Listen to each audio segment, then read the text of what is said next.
प्रतिनिधी आणि पदाधिकारी नाशिक जिल्हा इथे एक बैठक झाली आणि त्या बैठकीमध्ये शेतकऱ्याची कर्जमुक्ती, शेतमजुराची कर्जमुक्ती आणि सरफेसी ॲक्टनुसार झालेल्या शील कारवाया या थांबवण्यासाठी आपल्याला पाठिंबा देणारे रवी भाऊ तुपकर क्रांतिकारी शेतकरी संघटनेचे संस्थापक अध्यक्ष यांनी या मागण्या पूर्ण व्हाव्या, शेतकऱ्याला कर्जमुक्ती मिळावी, सर्वसामान्याला दिलासा मिळावा म्हणून आमरण उपोषण चालू केलं आहे। या बुलढाणा येथे आंदोलन त्यांनी जे चालू केलं, जनतेसाठी जीव जाळला, जनतेसाठी उपोषण त्यांनी चालू केलं।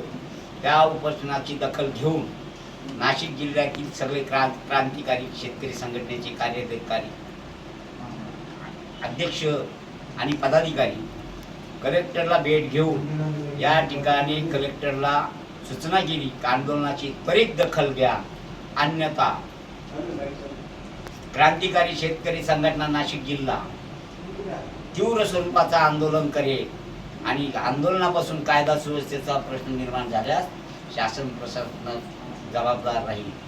जरी महाराष्ट्र शासनाला विनंती आहे, मुख्यमंत्री देवेंद्र फडणवीस साहेबांना विनंती आहे, रवी भाऊंनी चालवलेलं उपोषण आहे त्याची तात्काळ दखल घ्या, लोकांना रस्त्यावर उतरण्याची वेळ येऊ देऊ नका।